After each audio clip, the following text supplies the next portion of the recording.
Hi, Assassins! I'm Brooke. And I'm Cami. Welcome to Bookish Realms. We're just two girls who can't stop talking about fantasy books.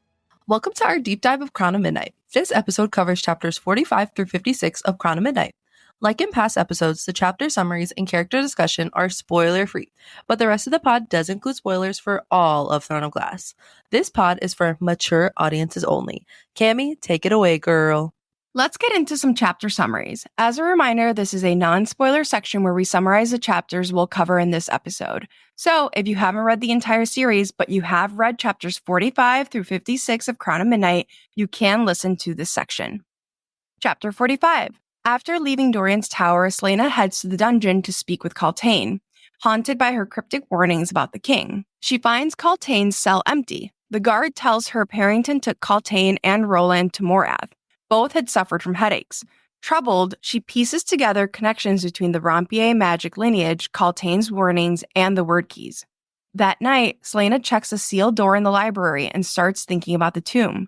She realizes the entire tomb is one giant clue, including the times rift inscription. In Elena's tomb, Celaena tells Mort she realized that times rift is an anagram.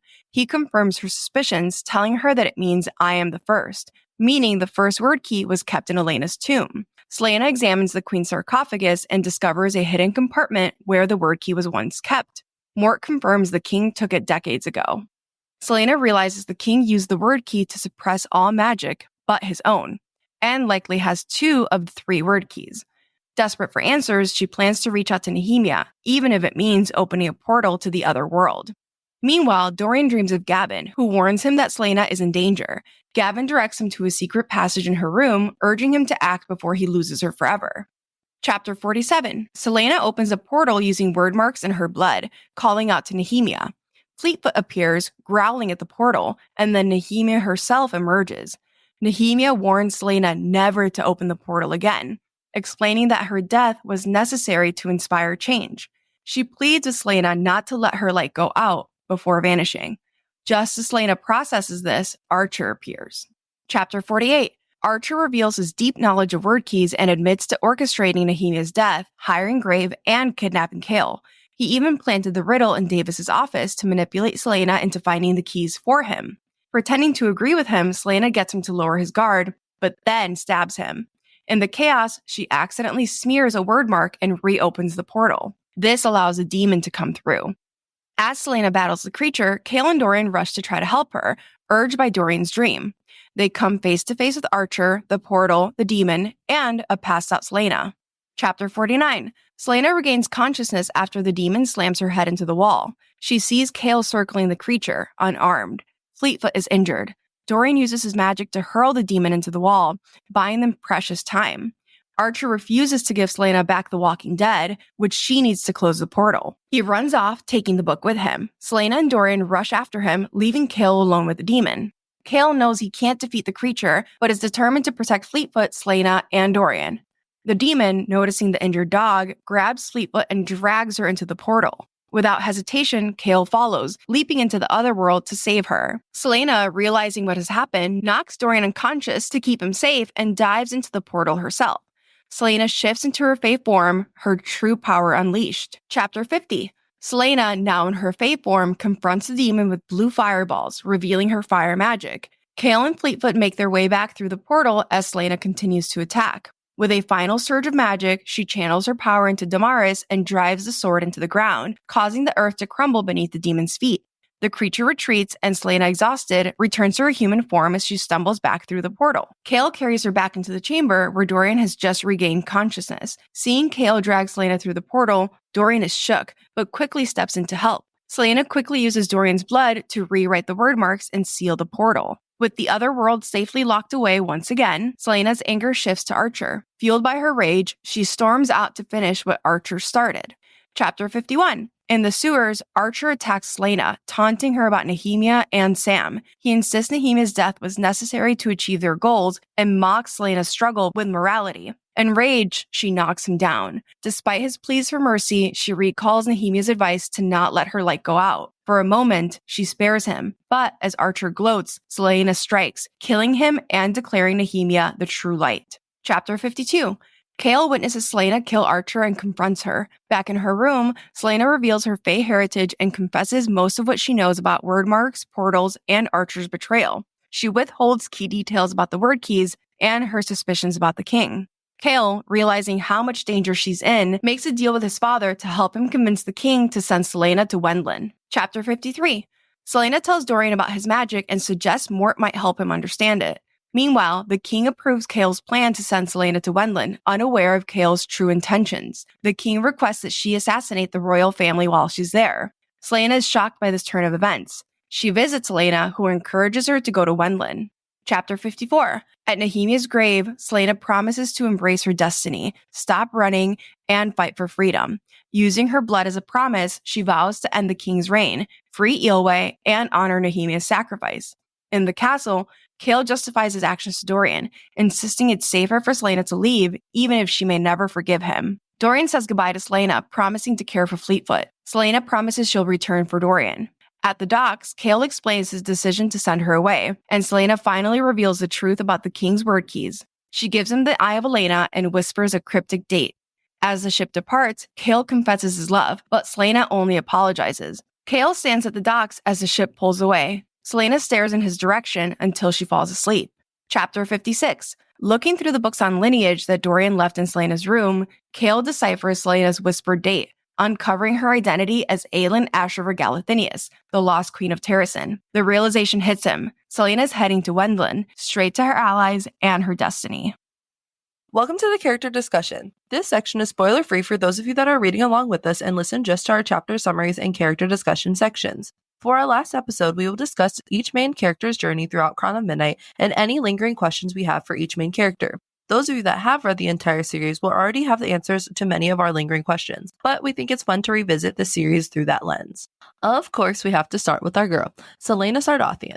Her growth throughout Crown of Midnight is extraordinary. She starts as a skilled but emotionally detached assassin and evolves into a deeply introspective, determined figure who is beginning to embrace her true identity. This book is packed with moments that show her struggles with grief, guilt, and purpose, all while hinting at the incredible destiny tied to her lineage. Let's dive into how Selena changes, especially in the latter chapters.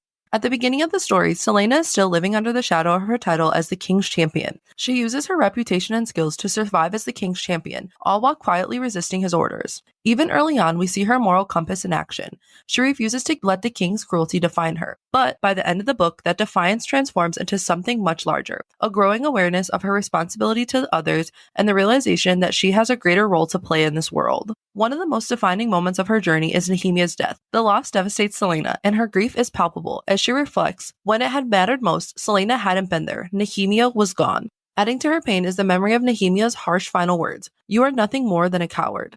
These words haunt her, forcing her to confront her fear and avoidance. But instead of letting that guilt consume her, Selena channels it into a promise. "I promise that I will stop him. I promise that I will never forgive, never forget what they did to you. I promise that I will free Elwë." This is a pivotal moment. It marks the beginning of her transformation into someone who fights not just for herself, but for others. Her Fae heritage is another critical part of her growth. When Selena bursts through the portal to save Fleetfoot, her body transforms, and the truth of her lineage is revealed. Quote, "Her ears shifted into delicate points." This visceral description of her transformation, "She roared, revealing elongated canines, and the sound was unlike anything he'd ever heard," shows the raw power within her. This revelation forces Selena to confront not only her past, but also the incredible potential she carries. Her Fae identity isn't just about power, it's about embracing who she truly is and what that means for her future. Despite her growing strength, Selena's vulnerability remains central to her character. Her conversation with Kale after the portal incident is a testament to this. She admits, "When I look at you, all I want to do is touch you, but what happened that night, I don't know if I can ever forget it." This moment shows her self-awareness and her struggle to balance personal connections with the larger mission ahead of her. Leaving Kale behind isn't just about forgiveness, it's about accepting the path she must take, even if it means walking it alone. By the end of the book, Selena's vision has expanded beyond her immediate survival. She is determined to uncover the word keys and dismantle the king's power, declaring she needed to learn how many of the word keys he had found, and where the others might be. She is no longer just a pawn in the king's game, she is ready to reshape the board entirely. The final reveal, which I have been so excited to talk about, that Selena is Aelin Galathinius, the rightful queen to Terrasen, is a culmination of her journey in Crown of Midnight. As Kale realizes, Selena Sardathian wasn't in league with Aelin Ashriver Galathinius. Selena Sardathian was Aelin Ashriver Galathinius. This revelation redefines her identity and purpose. She is no longer merely a survivor, she is a queen with the power and determination to challenge the greatest evil her world has known. Some lingering questions for readers who haven't finished the series might be, how will Celaena embrace her identity as Aelin Galathinius? Will she be able to unite Terrasen and lead a rebellion against the king? What will her Fae heritage mean for her future? How will she harness her powers and how will they impact her relationships? Will Celaena find the word keys before the king does? What sacrifices will she have to make to keep them safe, and what might it cost her to wield their power? Celaena's journey in Crown of Midnight is one of self-discovery, resilience, and transformation. She transitions from someone focused on survival to a leader ready to fight for justice and freedom. This book lays the foundation for the character she is meant to be. Next up, we have my favorite. Dorian's growth in Crown of Midnight is one of self-discovery, responsibility, and quiet resilience. He starts as the charming, seemingly carefree prince we meet in Throne of Glass, but by the end of this book, he's grappling with power, loss, and identity. Let's talk about how Dorian evolves. First off, Dorian's love of books and his cozy, cluttered chambers say so much about who he is. When Celaena comments on the mess, he jokes, because I know where everything in this room is. The moment they start cleaning, those things get hopelessly organized and tucked away, and I can never find them again. It's such a small moment, but it tells us a lot. Dorian values comfort and knowledge over the pomp and formality of royal life. His room is his sanctuary, a place where he can be himself, away from the expectations of the court. That intellectual curiosity that's needed to understand the world sets him apart from everyone else at the court, and becomes a core part of who he is. Of course, one of the biggest shifts for Dorian in this book is his discovery of his magic. It's not just any magic, it's raw, undiluted power, and it terrifies him. There's that moment when he stops Celaena from plunging a blade down, and he feels her wrist as if he's physically touching her. He thinks he had to learn to control this power, whatever it was. That's a pivotal realization for Dorian. This magic isn't just a tool, it's a part of him. And learning to control it mirrors his broader journey of stepping into his own as a leader. His relationships also play a huge role in his development, especially his bond with Celaena. There's this bittersweet moment when he realizes, quote, they were friends now, and he knew that the physical boundaries between them had been altered. It's such a mature perspective. Dorian values their friendship even as he lets go of his romantic hopes. And that's not easy, letting go of someone you care about in that way, but it shows how much he's grown emotionally. We also see Dorian grappling with loss, especially after Nehemia's death. He writes to her parents, even though his father disapproves. Quote, what sort of man could he call himself if he blindly obeyed? This is such a powerful moment of defiance and responsibility for Dorian. It's not a grand rebellion, but it's a quiet act of integrity, and it speaks volumes about his character. By the end of Crown of Midnight, Dorian is no longer the passive prince we first meet. He's someone who's carving out his own path, making hard choices, and standing up for what he believes in. His reflection as he says goodbye to Celaena, quote, I won't forget you, not for 1 hour, shows the depth of his loyalty and quiet strength he brings to their friendship. But Dorian's story is far from over, and here are some lingering questions about what's next for him. What will Dorian do with his magic? How will he learn to control it, especially in a kingdom where magic is outlawed? Will he use it to help others, or will his fear of discovery hold him back? What role will Dorian play in opposing his father? He has already defied the king in small ways, like writing to Nehemia's parents. Will this grow into an open rebellion? And how will his position as crown prince shape his role in any resistance? How far is Dorian willing to go to protect the people he cares about? His loyalty to Celaena, Chaol, and even his people runs deep, but will his magic become a tool for safeguarding them, or will it put them in greater danger? Dorian's journey in Crown of Midnight is subtle but impactful. He's becoming someone who questions, who defies, and who chooses to grow, even when it's hard. And honestly, it's going to be fascinating to see where his path takes him next. Chaol Westfall's journey in Crown of Midnight is one of deep internal conflict, personal growth, and redefinition of who he is. From the disciplined and loyal captain of the guard to a man grappling with guilt, love, and the weight of his choices, Chaol undergoes a significant transformation. Let's talk about how his character evolves and dig into some of the key moments and quotes that highlight his journey. One of the biggest drivers of Chaol's growth is his overwhelming guilt over Nehemia's death. This moment not only fractures his relationship with Celaena, but forces him to face the consequences of his unwavering loyalty to the crown. The line, the loss she felt, the stillness with which she watched him, it was all his fault, really just shows how Chaol blamed himself. He sees his failure to protect Nehemia as the thing that destroyed everything he cared about. That guilt pushes Chaol to make sacrifices for Celaena's safety, even when it costs him dearly. His decision to return to Aniel is one of those sacrifices. By leaving his position and the life he's built, Chaol is essentially giving up everything to ensure Celaena's survival. For him, it's not just an act of love, it's also his way of trying to make amends for the pain he caused. Chaol's love for Celaena is such a huge part of who he is in this book. Even after everything that happens between them, his devotion doesn't waver. The thought, if Celaena attacked him again, Chaol knew with absolute certainty that he'd let her kill him, really captures the depth of his feelings.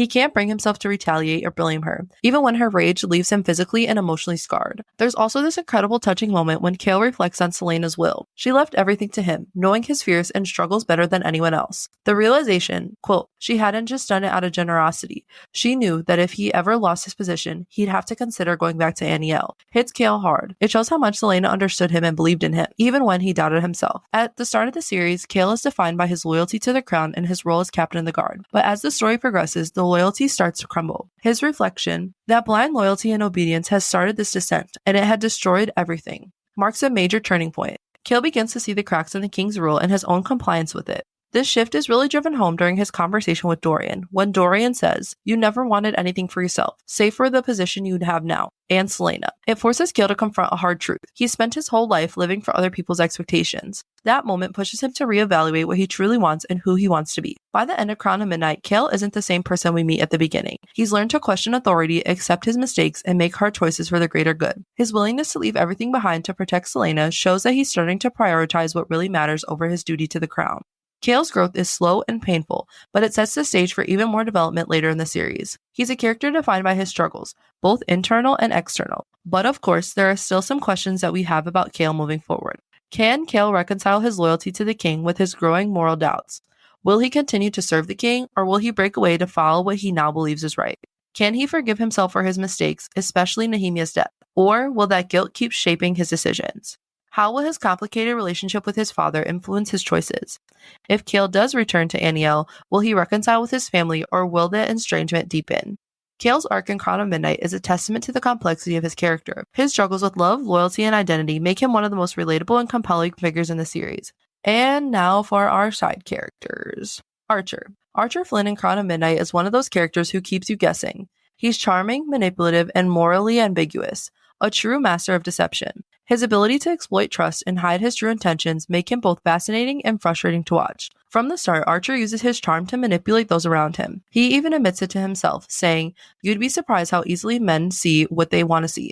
A cloak, a mask, and some fine clothes, and he didn't even think twice." This line perfectly captures how Archer operates. He knows exactly how to present himself to get what he wants. It's not just about charm, it's about knowing how to play people like pieces on a chessboard. One of the most calculated moves Archer makes is when he takes an arrow for Celaena. He later admits, "I had to get you away from Nehemia. I know you'd trust me, if only for that night." This moment is such a classic example of Archer's manipulative nature. He's willing to endure physical pain if it means getting closer to his goals. For a brief moment, he earns Celaena's trust, but as the story unfolds, we see how temporary and calculated that trust was. Archer's justification for his actions is layered with half-truths. He claims that Nehemia left the resistance because it had become corrupt, saying she said she'd rather have one all-powerful tyrant than a dozen of them. On the surface, this makes him sound like he's fighting for freedom and justice, but his motives don't hold up under scrutiny. Archer consistently prioritizes his survival and the goals over anything else, and his willingness to manipulate and betray exposes his selfishness. One of the most chilling moments involving Archer ties him to Celaena's painful past. He reveals, "Ferran was a client of mine. He told me that torturing Sam Colton was the most fun he'd ever had." This line cuts deep, connecting Archer to one of the most traumatic events in Celaena's life.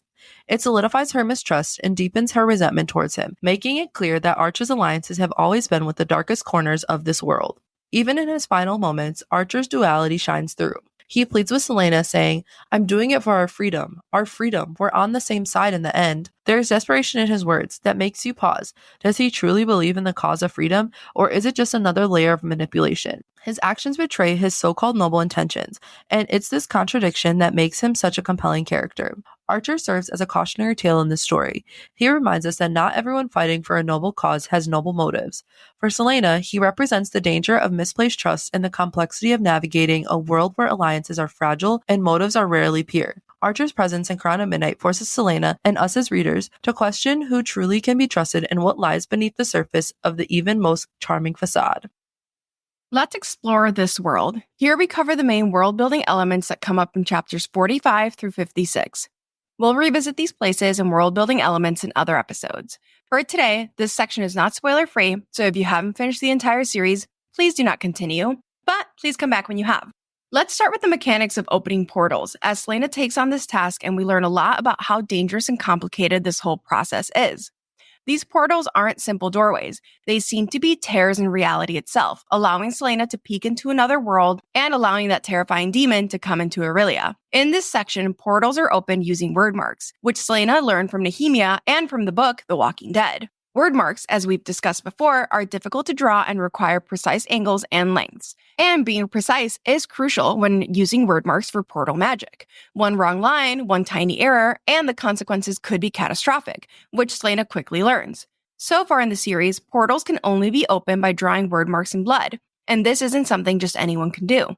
It requires not just the knowledge of word marks, but the blood of a magic wielder to quote-unquote activate the word marks, which Selena learns from reading The Walking Dead. This ties back into the king's plans as he's been collecting people who do have magic in their blood, even if they can't access that magic right now. It's why Kaltain and Roland are sent off to Morath. Selena realizes that Cain, back from Throne of Glass, must have had magic in his bloodline since he was able to summon the Ritterak using the word marks. She recalls that he was from the White Fang Mountains, where powerful shamans had long ruled the tribes. Word marks, in combination with the blood of a magic wielder, become super powerful weapons. In these scenes, Selena's careful crafting of the word marks is important. It shows us that the word marks are very much an exact science. As she draws the symbols in her own blood, they begin to glow green one after the other, forming an archway. And then the space inside that archway darkens into an endless void. But opening the portal is only half the danger. Once it's open, anything can come through. And that's where the unpredictability becomes truly horrifying. Case in point, the demon that emerges when Selena accidentally smears a word mark and changes the portal into something else. It's described as a tall, sinewy thing with fish-like teeth and milky blue eyes. It's gross and literally otherworldly. But again, it's a reminder that using the word marks to open portals is a dangerous game. The danger doesn't end there. Portals, by nature, are unstable. While they'll eventually close on their own, the timeline is unpredictable. Selena has to seal the portal herself using Dorian's blood and drawing another set of word marks to contain the chaos. This duality of word marks, being able to both create and contain, is one of the most fascinating aspects of portal magic and word marks themselves. The same symbols that can tear open reality are also the tools to stitch it back together. We'll explore a lot of that in our Crown of Midnight Mass First Connections episode, which will be out January 30th. Once Selena calls Nehemia through the portal, the cost of her actions becomes brutally clear. Nehemia's spectral form appears, fractured and glowing with inner light. She tells Selena in no uncertain terms, "No one has the right to open the door to this realm. The next time you do this, I will not be the one to answer your call, and you will not survive the encounter." It's heartbreaking because all Selena wanted was to see Nehemia, but just because you can't open portals doesn't mean you should. This warning also implies that there are rules for using word marks and opening portals that we don't really understand yet. These chapters remind us that word marks and the portals they control are more than just tools of power. They're tests of accuracy, knowledge, and restraint. As the series progresses, Selena/Aelin will learn to use the word marks, as well as other key characters. Rowan tattoos word marks on Aelin's back, which she uses as a map to return home. Every time a character uses word marks, they're not just unlocking power, they're playing with forces that could unravel their world, and possibly others. We will revisit these portals and word marks as we continue deep diving the series. And now, let's get into Wendlin. While we're covering Assassin's Blade next, Selena spends all of Airfire in Wendlin, Doranel, and Mistward. Wendlin isn't just another kingdom in the Throne of Glass universe. It's a land steeped in myth, history, and strategic importance. Located east of Aurelia, across the vast Great Ocean, Wendlin is ruled by House Ashriver, a family known for their fair and just reign. Their current king, Glaston Ashriver, and his son and heir, Prince Gallan Ashriver, have cultivated a kingdom defined by goodness, which makes Wendlin literally the opposite of Otterland. It's no wonder that the king is eager to send Selena there to take down the royal family. Wendlin is considered the last stronghold of the Fae. It's also the homeland of Selena's mother, Evelyn. Glaston Ashriver is Evelyn's brother. Evelyn's ties to House Ashriver link Selena/Aelin directly to this land, which makes her being sent there even more complicated. Wendlin is neighbors with Doranel, where Maeve awaits Aelin in Heir of Fire. Despite Selena spending all of Heir of Fire in Wendlin, SJM doesn't provide us with a map of this kingdom.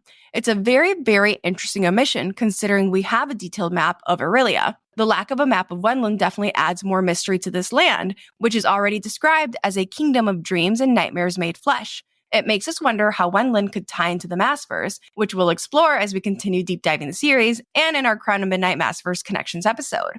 Politically, Wenlin also holds a lot of significance. It's a beacon of resistance against Otterland's tyranny, symbolized by its strict border controls and policies. Refugees are welcomed, women and children at least, but Otterlanian men are banned entirely. The stakes for Wenlin are set sky high when the King of Otterland reveals that part of his purpose in agreeing to send Selena there is that he wants her to assassinate its royal family during the solstice ball. The plan is cold and calculated, intended to send a message by killing them right under the noses of their own court. Selena's mission to Wenlin isn't just about survival. It's a confrontation with her own heritage, her family's history, and the ideals she must choose to uphold or defy. Kale's realization at the end of this book shows us that Wenlin is a place of danger and opportunity for Selena. He realizes he's sent her into the arms of her strongest potential allies, the homeland of her mother, the kingdom of her cousin, and the domain of her aunt, Queen Maeve of the Fae. Wenlin becomes a place of transformation for Selena, giving her the space, tools, and time to step into her true identity as our fire-breathing bitch queen, Aelin Ashera Galathinius.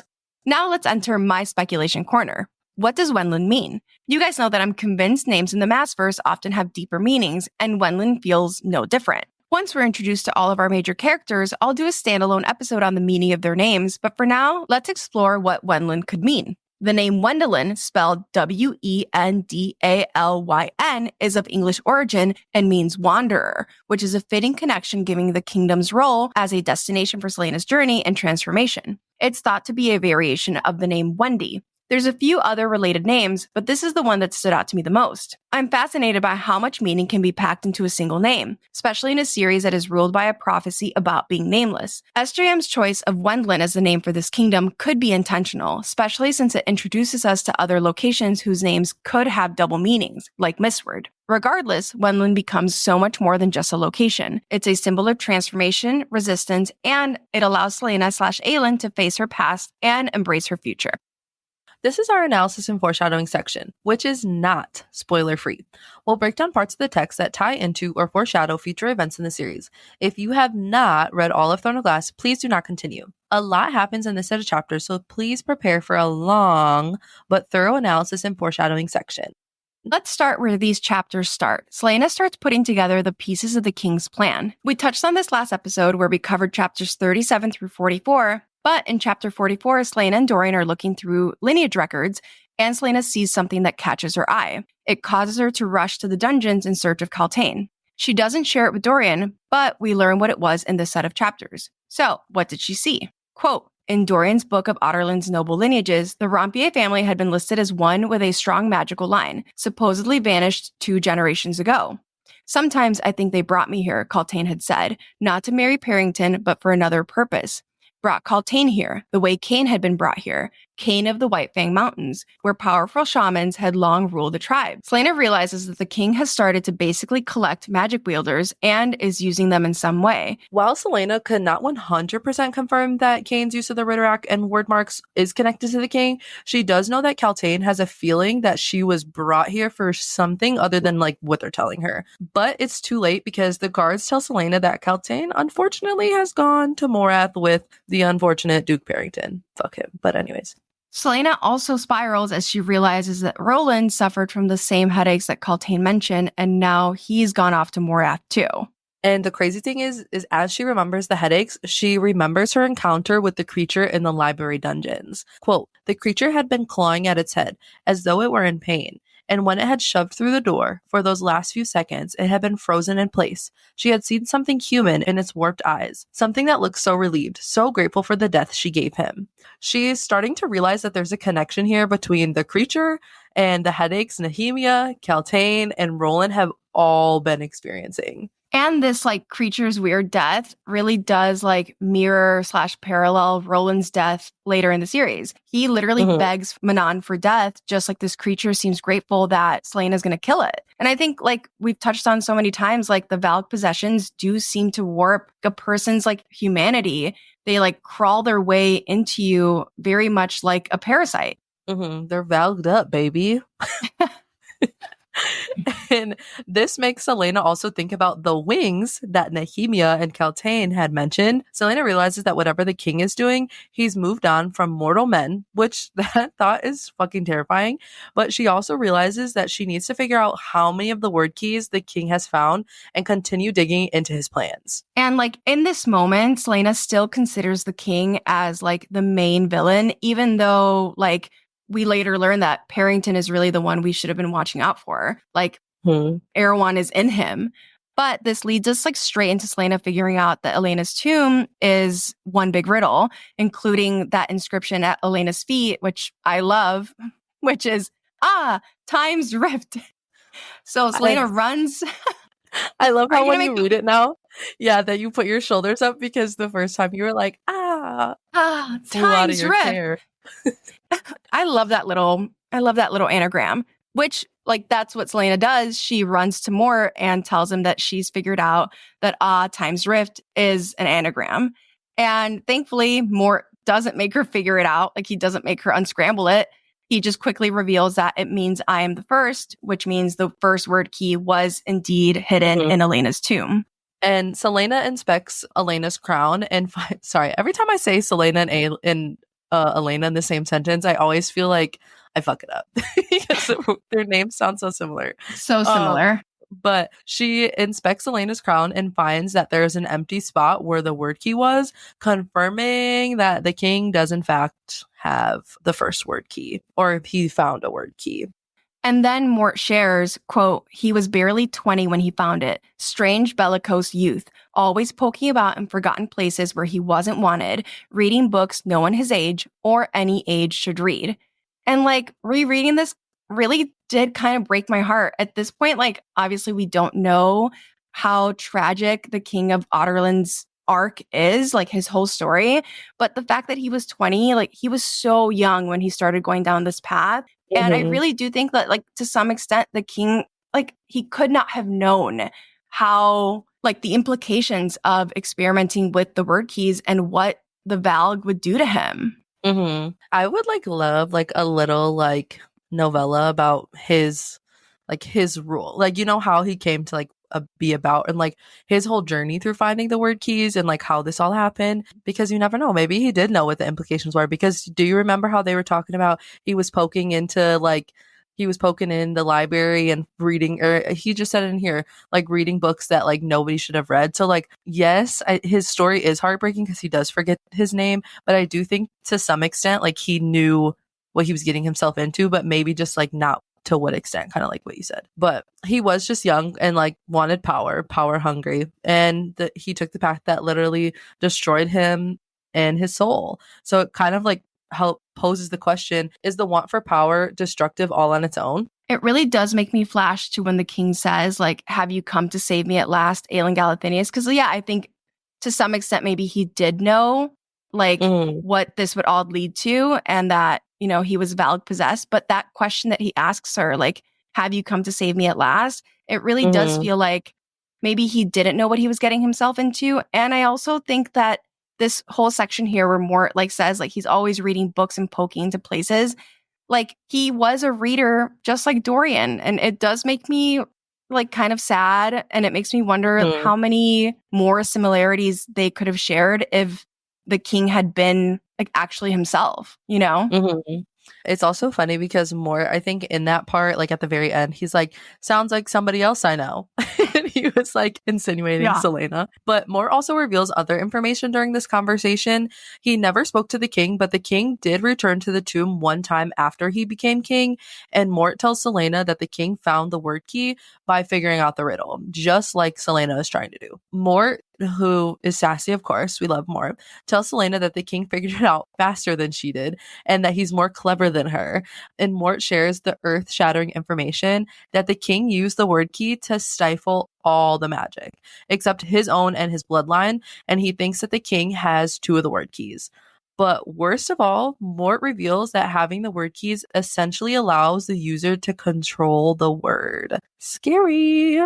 And, like, while Selena is in this tomb, she realizes, like, again, Nehemia must have known some of this, which leads to one of the biggest events in the set of chapters, which is the opening of that portal. Quote, Nehemia had said there were spells to open a temporary portal, just long enough for something to slip through. If Cain could do that, and if Selena could use the marks to freeze the catacombs creature in place and permanently seal a door, then couldn't marks open a portal to yet another realm? If there were other realms where the dead dwelled in torment or in peace, who was to say she couldn't speak to Nehemia? She could do it, no matter the cost. It would only be for a moment, just long enough to ask Nehemia where the king was keeping the keys, or how to find the third, and find out what else Nehemia might have known. She could do it. There were other things she needed to tell Nehemia too, words she needed to say, truths she needed to confess, and that goodbye, that final goodbye that she hadn't been allowed to make. We covered a lot of this portal stuff and world building, like how the opening of the portal actually works. But again, like Selena's just realizing how powerful word marks are in this moment. I think for like a long time, it's just like symbols that she knew still worked despite like magic being stifled. But here, like Mort literally says, like, you can control the word with this. But I think too, like, Selena's desperation and grief are like controlling her emotions here. She says like, oh, I want to open this portal to get these answers. But there's other things that she wants to tell Nehemia too that are more tied to her emotions, like truths that she needed to confess, the goodbye that she wants to give. And she does say that, like you were just talking about, she has truth that she needs to confess to Nehemia, which kind of makes us wonder, like, if Selena would have told Nehemia that she was Aelin, if she'd been able to, like, keep the portal open long enough to get that conversation, like, to that point. There's also a balance here between Selena's understanding of how powerful the word marks are and how, despite knowing that, like, she wants to use them for her own benefit. Whereas, like, the king is using them for his own benefit in the sense that he wants all the power. Selena's using them with the benefit where she's trying to help others. And again, she focuses on her final words to each other, which we've talked about so much. Like Selena's worst fear is that she doesn't want to be seen as a coward, and those words are constantly ringing through her head, and she just simply can't stomach like their last conversation because it was nasty and like it ended in a way that like as in a friendship, like that's not what you want your final words to be with your bestie, so it is sad that she wasn't able to get those final words out. But I mean, she technically does when she goes to her grave. So I guess that gives us a little peace. And she also asks Mort if he knows how long a portal could stay open. He really gets serious here, which Mort is mostly just like a sassy door knocker.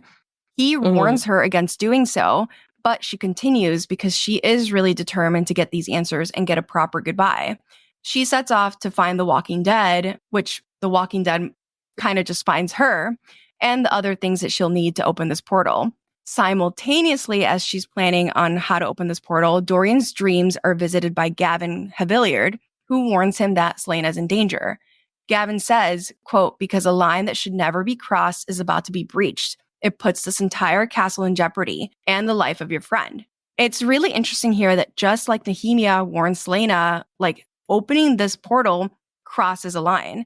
And it seems like all of these characters agree that this is a line that can't be crossed. We don't get like a full idea as to why. Like maybe it is just because things other than Nehemia can come through. Like you can't guarantee what's going to come out of the portal, but it could also be like the dead should not be disturbed. Is it bigger than that? And also, like, does opening the portal shift things in other realms, which is an important thing. And also kind of like how my crazy, I still am trying to wrap my head around this, but like in the space, like time continuum, like does it fuck things up? Which before we have our episode, I'm going to make sure I get my shit together because I'm telling you, something's there, people. Anyways. And again, like we're back to almost like the prophecy dreams or visions. And just like Nehemia, Dorian takes this dream seriously and finds Kale so that they can go and help Selena, which like king, as they should. We love that. So dreams and visions like come up at other times throughout the series, but it's never really like expanded upon. So like we don't really know how Gavin and Elena can enter these dreams or like how Nehemia is having the dreams about the wings. We also broke down how the word marks and the magic work as Selena opens the portal in world building, so we won't focus too much on it here, but there is plenty more to break down in terms of this portal. For one, Selena is using her own blood to write the word marks, which is another huge hint to us that she has magic in her blood. Quote, not everyone could harness the marks. No, the Walking Dead said there had to be power in the blood to do it. She like literally basically spells out for us here, like, hey, I can use these word marks and activate them because I have magic in my blood. But like, again, we've talked about it like so many times, like SJM is a master distractor. She pairs this hint of the magic in Selena's blood with literally Selena opening a portal. So you're not going to like dwell on the fact that she's basically saying, I have magic in my blood. And as we know, Selena successfully opens the portal only to be greeted with the portal of darkness. Quote, the longer she stared into the endless void, the more it seemed to stare back. It was just like that dream, the one where she was standing on the edge of that ravine. This is the callback to her dream with the Lord of the North. But it also is not giving like that death is in a peaceful, like when you die, you're in a peaceful realm. Like it's just not giving that like Nehemia is resting peacefully, which is really unfortunate. But there's a lot that we have to say about these portals and the realms, but it's all Maasverse related. So we'll have to save it for now. Even though she opens this portal, Selena doesn't get the info download or really that tender moment that she was hoping for with Nehemia. Nehemia, again, warns Selena that she cannot open this portal again. And if she does, Nehemia will not be the one to answer. Quote, no one has the right to open the door to this realm, no matter how fierce their grief. The language here is very specific. Nehemia doesn't say no one has the right to open the doors to all realms. She says this realm. It's really similar to Gavin's like warning to Dorian, which again brings us back to that question of like, is it just the realm of the dead that's off limits? And if so, why? Yeah, we have so many questions about the wording here, especially when we know that Aelin falls through many different realms in Kingdom of Ash. But again, we have crazy things that we need to say, but we can't say it in this. So tune back in a couple weeks. Well, actually, in a couple weeks when we have our Maasverse. Nehemia's final words to Selena before closing the portal are so meaningful. Quote, Alentia, you will not understand yet, but I knew what my fate was to be, and I embraced it. I ran toward it, because it was the only way for things to begin changing, for events to be set in motion. But no matter what I did, Alentia, I want you to know that in the darkness of the past 10 years, you were one of the bright lights for me. Do not let that light go out. And this foreshadows the moment in Empire of Storms when Aelin and Manon enter the Witchmere and Aelin learns just how much Nehemia knew. But it also like reaffirms us Nehemia's agency as a character, that like this sacrifice was worth it to her, which I think like even though it hurts for Selena in the moment, like I think that she does come to the realization that like it needed to happen, you know? And I think it's sweet too that like these last words that Nehemia says to Selena are so much better than their actual final words to each other, where again, like we noted on earlier, Nehemia called Selena a coward. And Selena carries the words, do not let that light go out with her throughout all of Air of Fire and like further on in the story. Like they stick with her more than Nehemia calling her a coward, which I think is really sweet. But anyway, as the portal closes, Archer pops up in the dungeons. So let's talk about his bullshit. Selena quickly puts together that Nehemia's warning about not trusting someone wasn't about the king. It was about Archer. His tattoo matches the drawing in Davis's book that Nehemia had. And things quickly escalate. Archer reveals that he knew about the riddle, he knows about the word keys, and that he's the one who hired Grave to kill Nehemia. But most importantly, we learn that Archer knows something about Selena. Quote, Archer bowed his head. Because I know what you are, Selena. Arabin told me one night after you went to Endovier, and for our cause to succeed, we need you. Again, with the bowing of the head. Murtaugh bowed his head to Selena in the warehouse, and here Archer bows his head again. We never 100% figure out exactly what it is that Archer knows about Selena. We don't know if he just knows that she's like somehow connected to Terrasen's royal court, or that he like for sure knows that she's Aelin, or that maybe he just knows that she has fire magic. But later on, when he does comment that he knows that Nehemia was hiding something about Selena, we do know that he's not aware of the prophecy itself. However, this whole interaction is what triggers Selena to literally attack him. And when she attacks Archer, Selena accidentally smears a word mark, which triggers the portal to reopen. But it's not to the same realm. And Nehemia's warning comes true. What comes through that portal is terrifying. And by this point, Kale and Dorian have joined Selena in the passageways and come face to face with this creature. Quote, the monster, a tall, sinewy thing, but definitely not human. Not with those unnaturally long fingers tipped with claws, white skin that looked like crumpled paper, a distended jaw that revealed fish-like teeth, and those eyes, milky and tinged with blue. Again, fucking, that's like literally something out of my nightmares. Like, out of my fucking nightmares. This thing is a monster from another realm, just like the Ritterak. And there's no way for Selena, Kale, or Dorian to know how to defeat this thing. Like, at this point in time, they're just merely all mortals, besides Dorian, I guess. And Selena until she goes through the thing, but. Yeah, and I think it's really interesting too that initially when this thing comes out of the portals, it's described as a creature, but very quickly the description of this creature changes to demon, which is very, very interesting. And again, that's something that we'll explore in the Maasverse. This face-off gets so intense as Selena, Kale, and Dorian are outmatched. But as the creature lunges for Kale, Dorian reveals his magic. Quote, something invisible slammed into the creature, sending it flying into the wall with a crunch. Gods, Dorian didn't just have magic. He had raw magic, the rarest and deadliest kind. Sheer, undiluted power, capable of being shaped into whatever form the wielder desired. Again, Dorian is using his magic here purposefully, and it's to save Kale, just like he did last time, which I think is really sweet. But this is also one of the first confirmations that Dorian's magic is not ice magic or anything how it's manifested in the past. It is indeed raw magic. And we learn that raw magic is rare. Dorian is actually one of the only characters in this series to have raw magic, and he seems to have literally tons of it. Like, he is super, super powerful. And we get a quick mention of another raw magic wielder in Air of Fire when Lucas shares, we did have a female wander in with raw magic 2 years ago.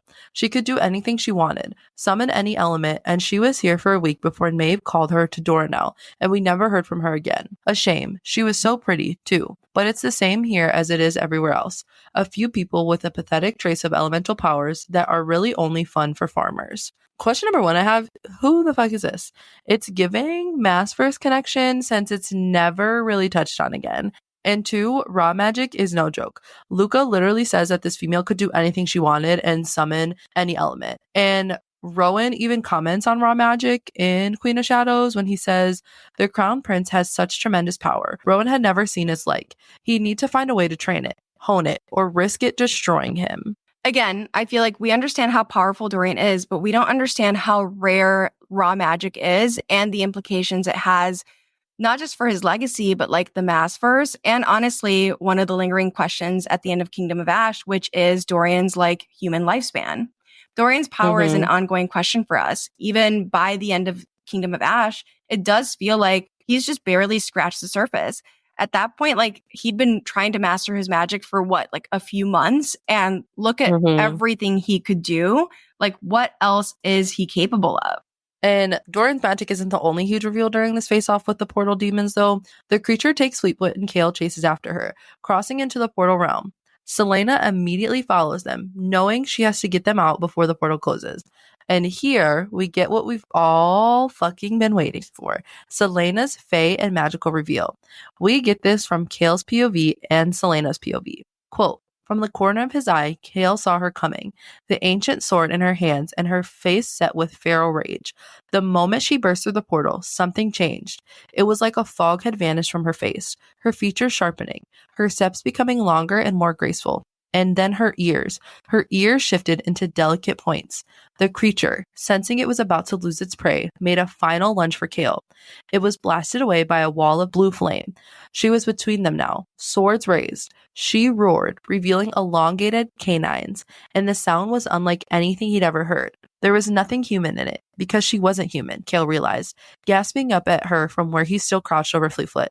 No, she wasn't human at all. Selena was Fae. The way that I literally had the book open and I was like, ah!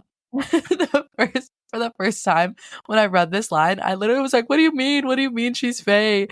But like, a lot of interesting things happen here. Like, there's something about crossing into this realm and stepping into this land and through this portal that triggers a shift in Selena, which is interesting because like, we know that the magic has been stifled. Selena. Gotta watch out for Selena. Selena. Selena, you just said it again. Oh, that was good. Let's just go over that for Jesus. the rest of the episode. Selena. Okay, let's try this again. Selena later explains that she thinks it's because the magic wasn't stifled in this realm and that she could never control the shift as a child anyways, so that's probably why like she was immediately able to shift because she's never really had control. But we do wonder if it could be more. Like, is there something in that realm that's somehow connected to Selena's Fae side? Because not only is this when her Fae side is revealed, but she's also using her magic here. And if we go back to like when her magic is mentioned, I do think it's super interesting that it's blue flame because blue is considered like the hottest kind of flame. It signals that like that flame is really hot. And I think the fact that she can immediately summon the hottest flame really does show us like how powerful she is. Or I wonder if it's because her magic has been stifled for so long that like it just all was in such a rush to get out that it showed itself as blue because she's like, I need to release. I need to release this. Yeah. I mean, like, if it's anything like when she's in the box or the coffin in Kingdom of Ash, like she could technically have been like delving into that well of power for 10 years without even knowing it. And we also get Selena's POV of this shift, and the way she uses her magic here is super interesting too. Quote, she knew the shift had happened because it hurt like hell. A flash of blinding pain as her features ripped free of the hold that hid them. The demon lunged and she plummeted into the well of power that was suddenly overflowing inside of her. Magic, savage and unforgiving, erupted out of her, punching into the creature and sending it flying. Flame. Years ago, her power had always manifested as some sort of fire. She could smell everything, see everything. Just like we just mentioned, this is her first time shifting in over 10 years. And like you just said, we see some of that language that we'll continue to see when it comes to Aylin's magic. She always describes it as like this well of power, this abyss. And we also see like how Selena views her own magic in this moment. She calls it savage, unforgiving, and says it like it erupts out of her. This does track with Selena's general feelings about her magic. Because she does spend most of Air of Fire like learning not only to control her magic, but also like learning how to love it and not see it like from this negative lens. But also just like turning Fae sounds so overwhelming, especially when you haven't done it in 10 years. Like she can smell everything, see everything, like all of her senses are heightened. And as we learn more about the Fae, like this is something that like continues to come up, that their senses are 10 times like stronger than the senses of a human, which like I kind of think of like when you think of like a dog, like their sense of smell and hearing is always like a lot stronger than humans are, obviously. But that's kind of like how I compare it to. And I can't even imagine like you haven't had to deal with this for 10 years and you're like in a portal and all of a sudden like you're chasing down this demon and your senses like hit you like a fucking brick. And not only that, but you have fire just like coming out of you. Like that would actually, I get it. And Selena continues to struggle to control her magic at this moment. Quote, Kale was staring up at her. She could smell his terror and his awe, smell his blood, so human and ordinary. The magic welled up more and more and more, uncontrollable and ancient and burning. Run, she snarled, more than a plea than a command, because the magic was a living thing and it wanted out, and she was just as likely to hurt him as she was to hurt the creature. This language right here is so interesting. Not only is the magic welling up and out of control for her, it's also described as ancient.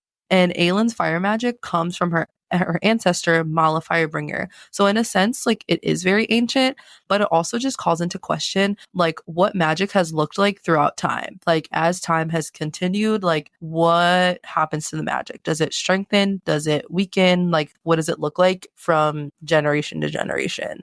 Yeah, and not just that, but like Selena's magic is described as a living thing that wanted out. It feels like, again, like magic is like sentient. And like we just touched on, like she hasn't been able to access this magic for 10 years. So has it just been welling up inside of her this entire time?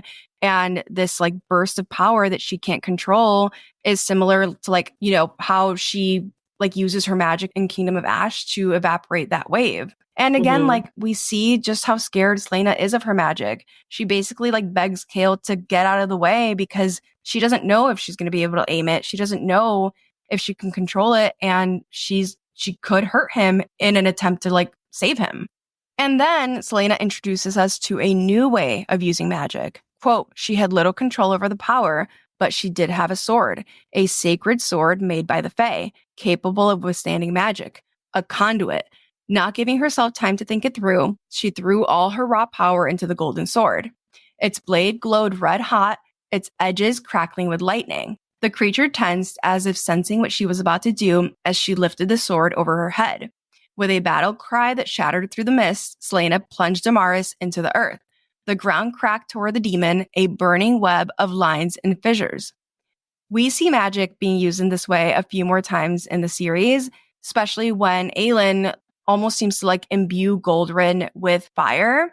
And the implications of being able to imbue an object with magic are very interesting, not just in the series, but in the Maasverse. And through this moment, we also learned that magic is something that can be held in place by certain objects. Because up until this point, like, we don't really know too much about magic. And eventually, we learned that magic wielders can actually share magic through specific bonds, like the Karanam bond that Rowan and Aelin have. With this, like, Selena is able to create enough distance between her and the demon, and it ends up sprinting away to avoid the chasm that's growing from the holes Damaris leaves in the earth. And then it eventually leads to Selena closing the portal using Dorian's blood and killing that bitch Archer.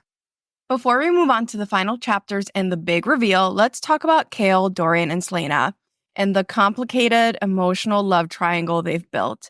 At their core, these are just three friends who would do anything for each other, but they've tangled themselves up, and there's a lot of unresolved feelings, which lead all of them to make difficult choices that end up defining really the end of this book and the rest of the series. Chaol will always be a protector, and we see that during his fight with the portal demon. Quote, at least Selena and Dorian had reached the stairs. He could accept his end if it meant they could escape. He could embrace the darkness when it came. This is one of like several times in the series where Chaol mentions how he would like just easily lay his life down for his friends, for the people that he loves, if it means that he can save them.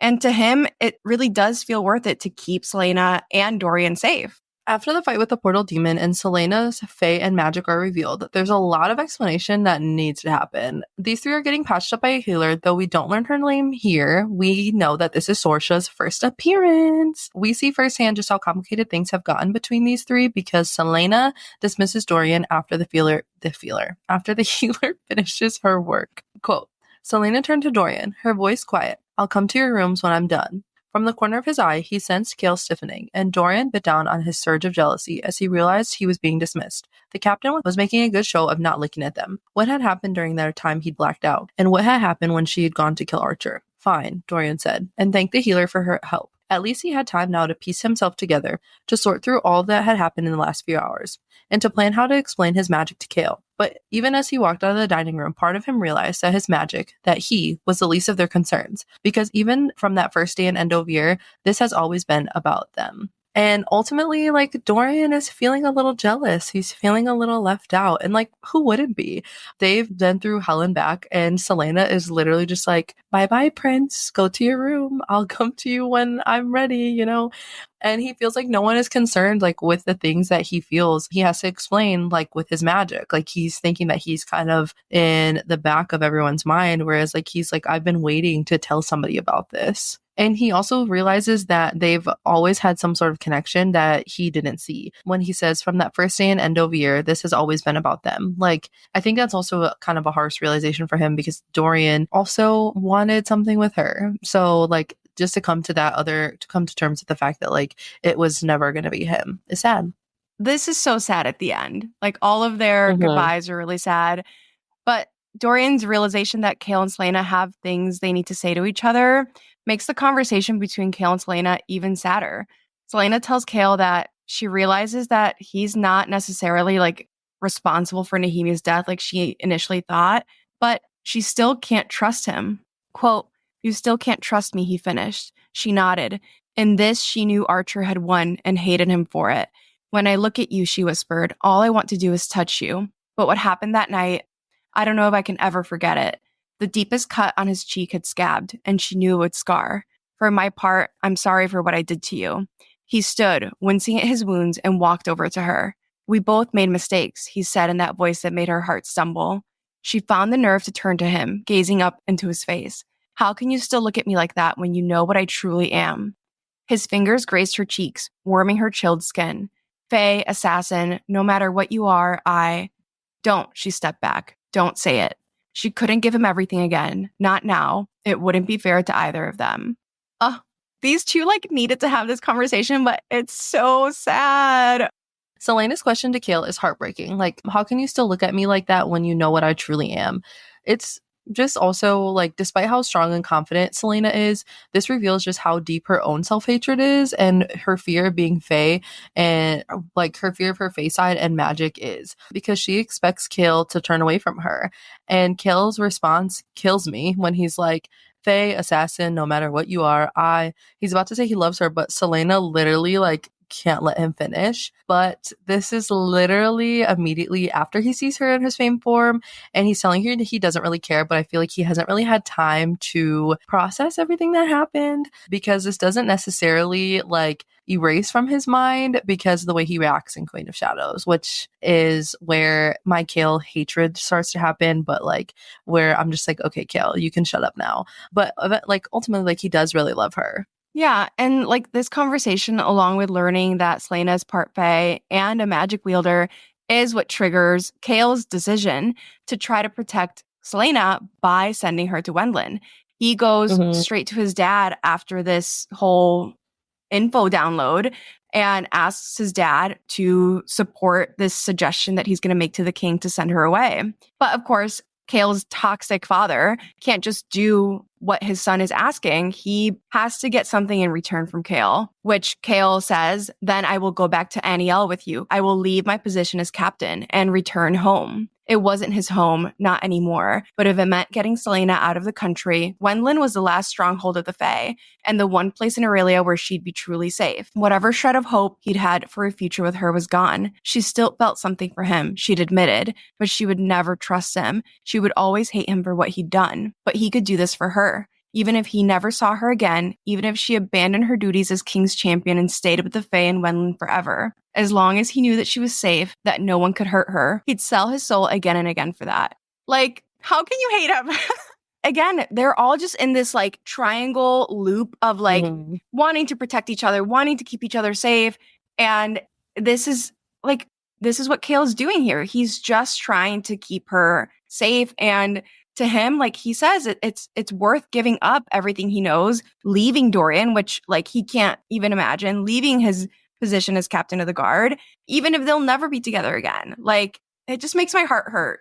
Yeah, I mean, again, I'm not a Kale hater. It's just Queen of Shadows, but I will say Kale in Tower of Dawn, I've always respected him as a character because just the way that he is, you can't fault him for who he is. But I don't know, Queen of Shadows just really, the way he just was acting like such a little bitch in Queen of Shadows, and that's what made me mad. But in Tower of Dawn, he does earn me back in Tower of Dawn. So I'll live in the moment for this, but when we get to Queen of Shadows, just know it's on, sister. Anyways, it has the same energy as Selena leaving everything to him in her will, which at this point in time, Kale was just shocked when that happened. And it's just so sweet to see that they're both willing to give up and sacrifice so much for each other, despite even what happened with Nehemia. And at this point, Kale can't possibly understand what exactly it means for Selena to be sent to Wonderland. But as we all know, he will learn very, very soon. And Dorian is fucking livid at this. This love triangle is a whole fucking mess. Quote, Wendolyn, Dorian snarled. Kale kept his face blank. If she's capable of opening a portal like she did last night, then I think she needs to get out of this castle for a while, for all of our sakes. Dorian couldn't know the truth. She'll never forgive you for having her shipped off like that to take down a whole country, and in such a public way, making a spectacle out of it. Are you mad? I don't need her forgiveness, and I don't want to worry about her letting in a horde of otherworldly creatures just because she's missing her friend. He hated each lie that came out of his mouth, but Dorian drank them up, his eyes seeming to glow with rage. This was the other sacrifice he'd have to make, because if Dorian didn't hate him, if he didn't want Kale gone, then leaving for Aniel would be much more difficult. If anything happens to her in Wendolyn, Dorian growled, refusing to back down, I'll make you regret the day you were born. If anything happened to her, Kale was fairly certain he'd forever regret that day too. But he just said, one of us has to start leading Dorian, and stalked off. Dorian didn't follow him. This is just a double fucking whammy. Dorian can't understand why Kale would do this, and Kale has to lie to Dorian because he basically needs Dorian to hate him in order for like Kale to be able to appropriately like leave on a good note to Anielle, knowing that he's not leaving Dorian behind in a sense. I feel like Kale feels like Dorian needs to hate him, because if not, I think Dorian would question a lot of these choices. Because also, like, for so much of the last 2 books, Kale's life has just like revolved around Dorian and protecting Dorian. They've like literally been friends since they were kids. But like here, he's literally willing to sacrifice his entire friendship with Dorian to try to keep Selena safe. And he says, like, I can make the sacrifice too. And what really gets me at the end is he kind of like twists that knife when he tells Dorian, like, one of us has to start leading. Like, that very much hits home for Dorian as someone who like has struggled with his like crown prince duties and all of what that entails. And I don't know if we say this later because I didn't look through all of it. So if we do say it later, please cut this out. But in the King's POV chapter, he says something along the lines of like, Kale's willing to do something ruthless, like only if he was my son instead, which I think again goes in with that thought of like, he's always kind of been an outcast. Like he's always been like somebody that his dad isn't like, he's next up. Like I'm confident in his abilities to run this country. Whereas when the king sees Kale, he's like, oh, he can be ruthless. I like that shit. And like Dorian's goodbyes to Selena are really hard too. He agrees to take care of Fleetfoot, but they also exchange like some really sweet like final words.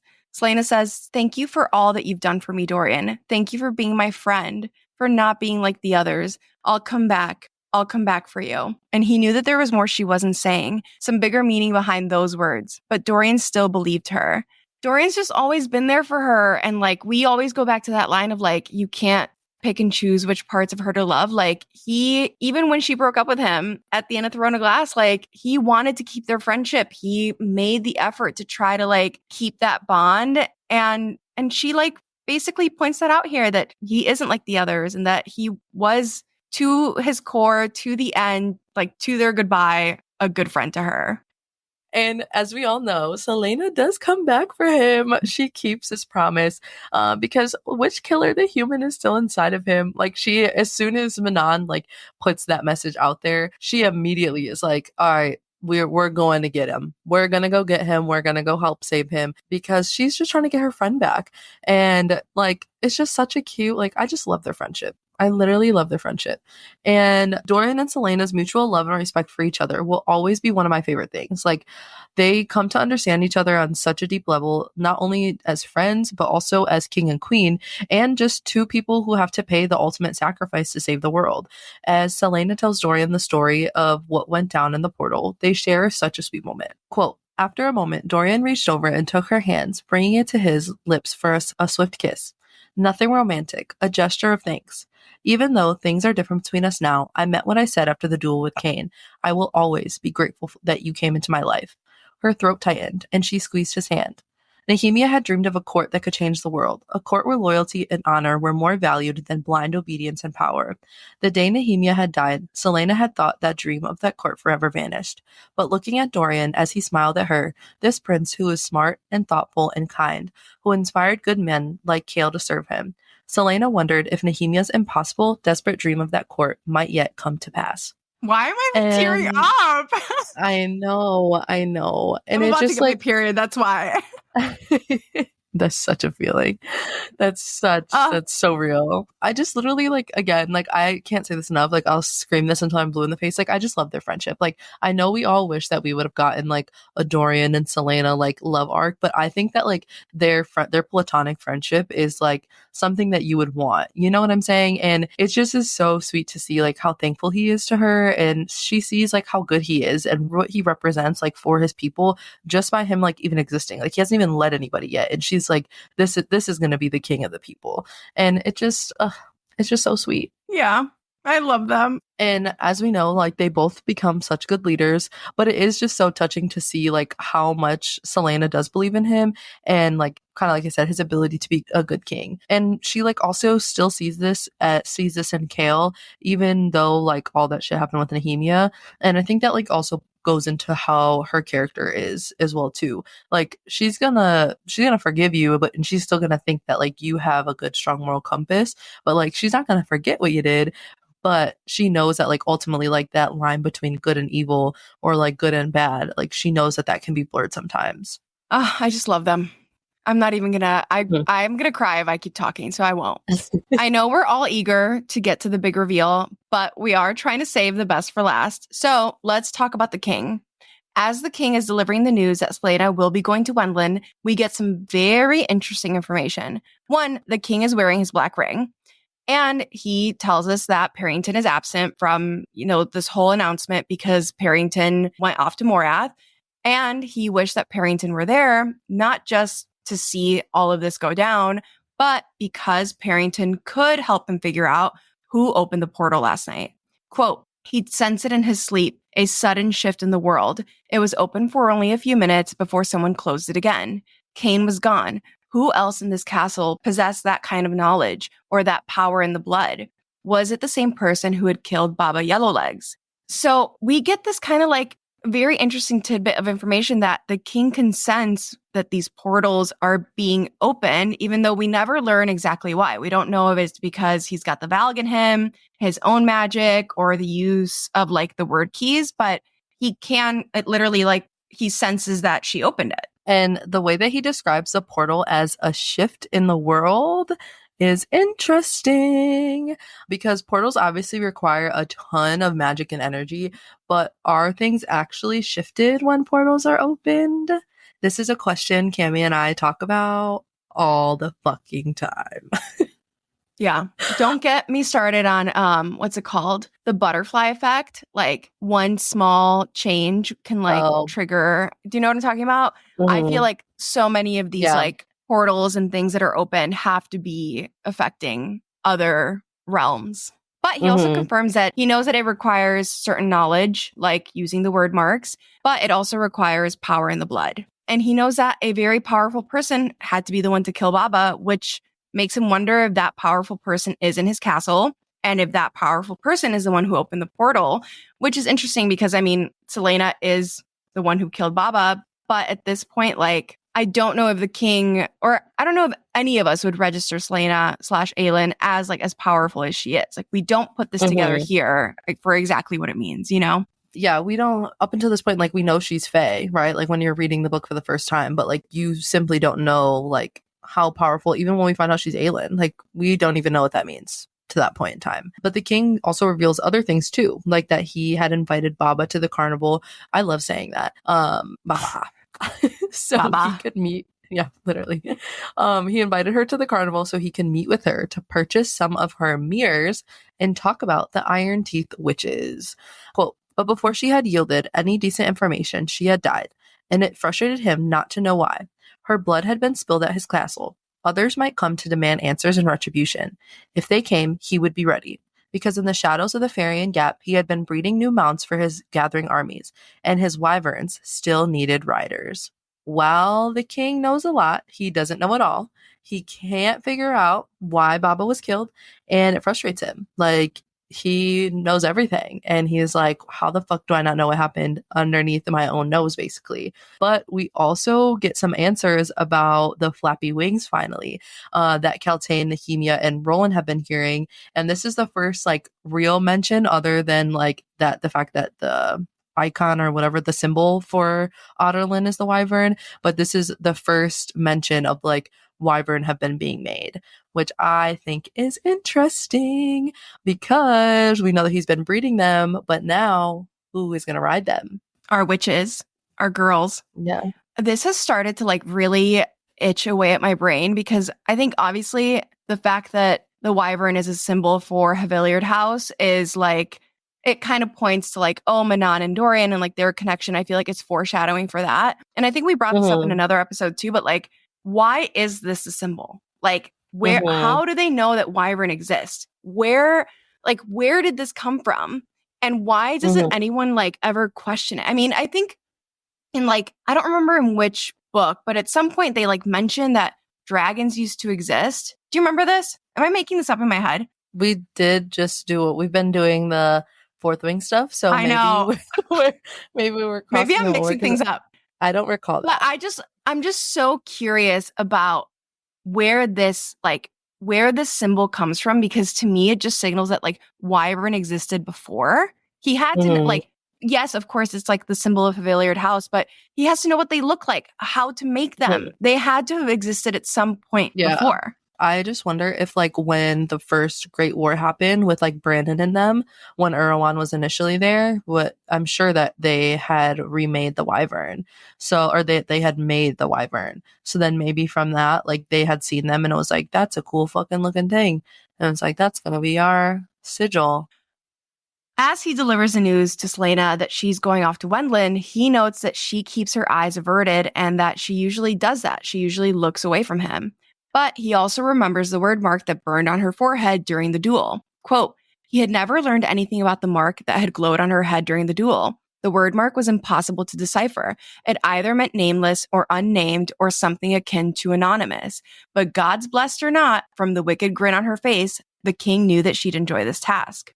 It's so interesting to me. Again, we get so many hints in these chapters of like the king knows a lot, but he doesn't know everything. He can't figure out what this word mark means. He gets close, but he doesn't exactly put it together.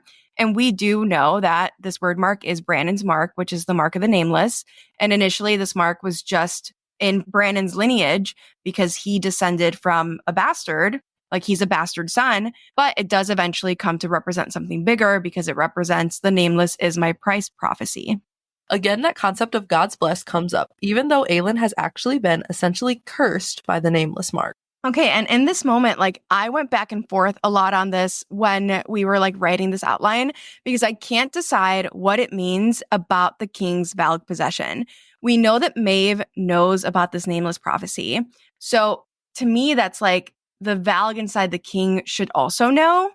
So why doesn't the Valg inside the king immediately recognize this mark for what it is? But then later on, when the king comes to take Dorian's place to forge the lock, he says nameless is my price, which tells us that the king, his like human actual soul, knows this prophecy. So the king knows, but the Valg inside the king doesn't know. I just can't decide if this is like something we should just accept. Like, it just shocks me that the Valg doesn't know, the king knows, and we know that like Valg possession, like they take parts of your soul, they like break down who you are, they have access to your memories.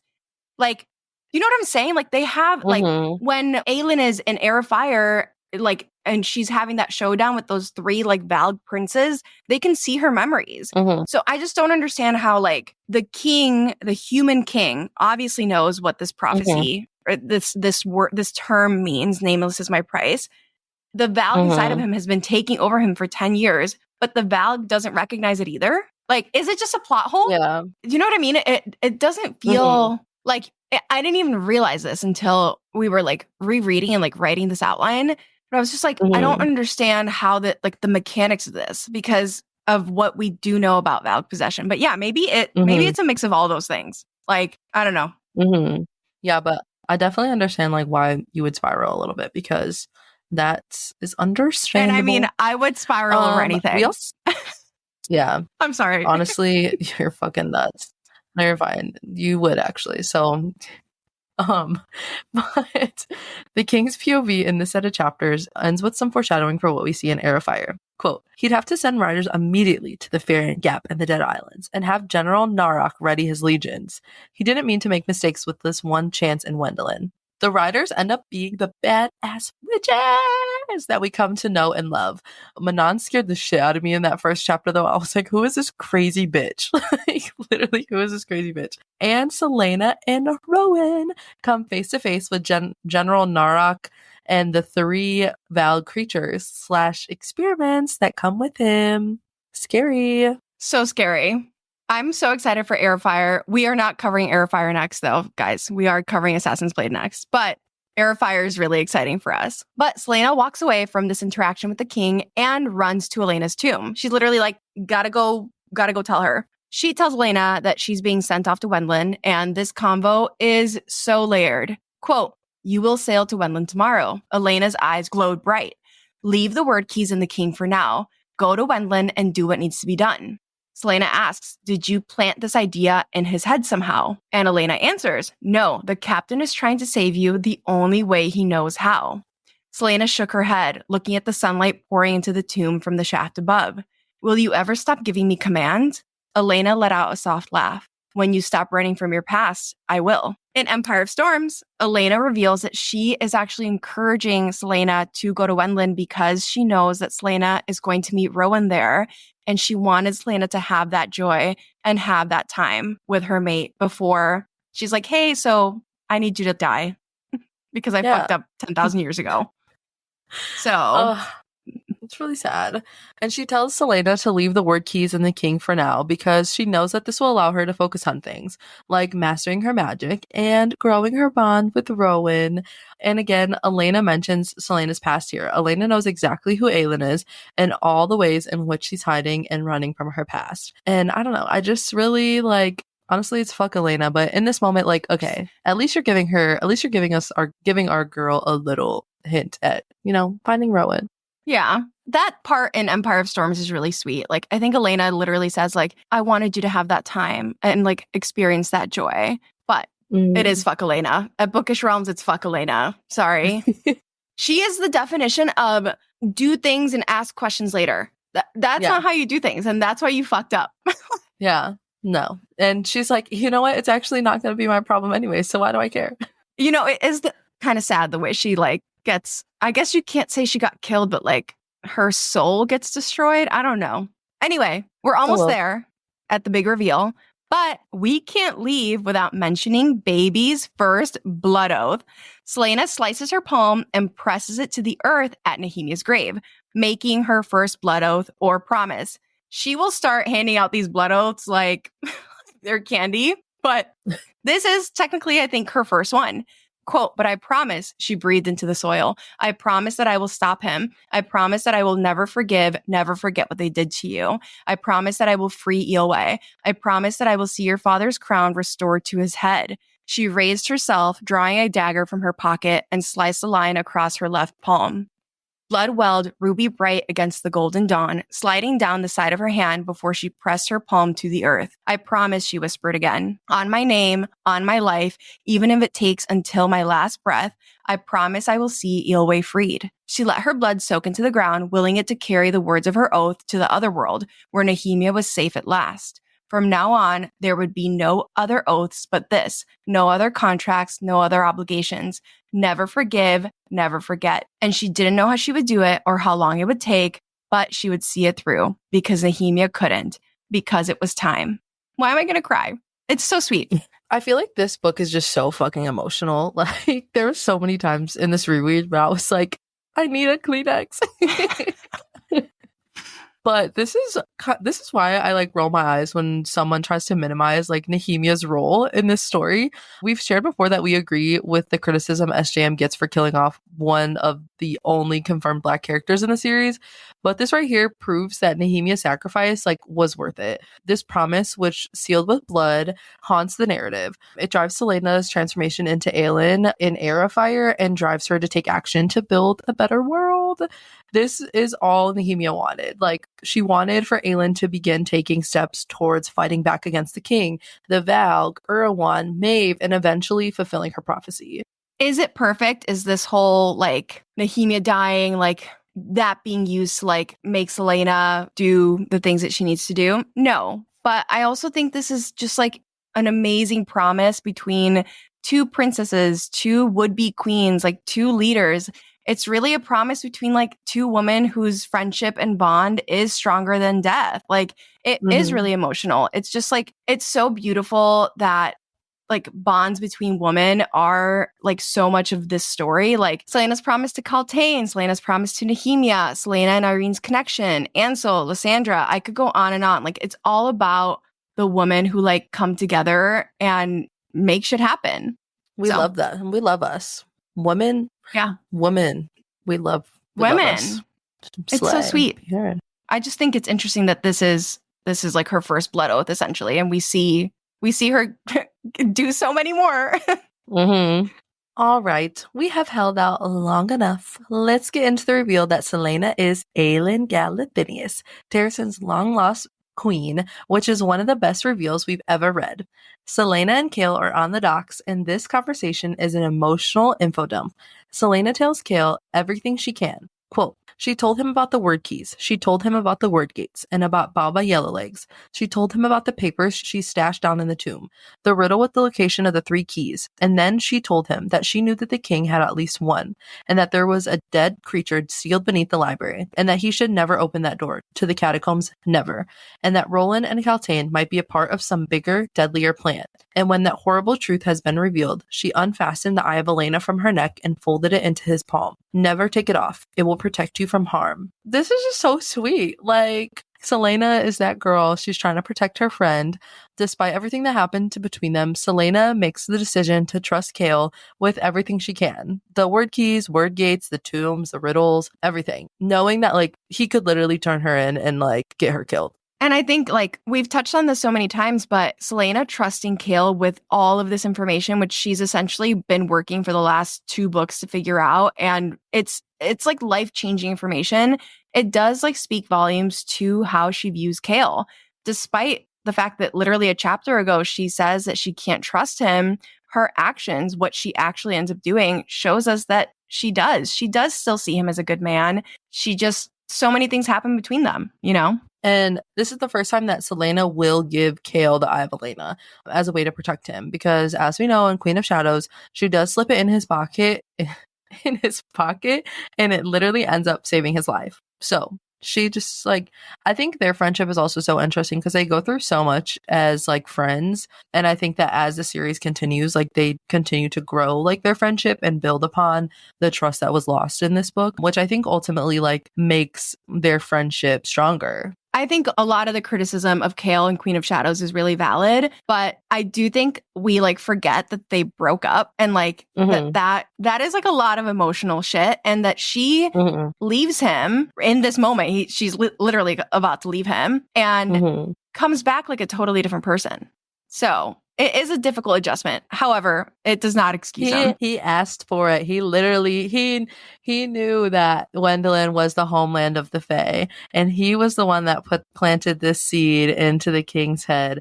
So yes, I know, but also, like, he didn't think he was gonna ever see her again, period. So I mean, I get it, but I don't at the same time. So continue. Sorry. I mean, he sold himself out to his dad for her, but yeah. Okay. Anyway, Kale is so lost. Okay. I can just imagine Kale, like, on these docks, and she's, like, talking about shit, like, that he's never heard before.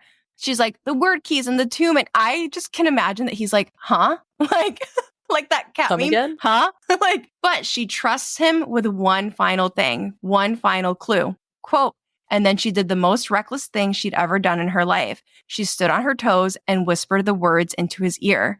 The words that would make him understand why it was so important to her and what it meant when she said she would return. And he would hate her forever for it once he understood.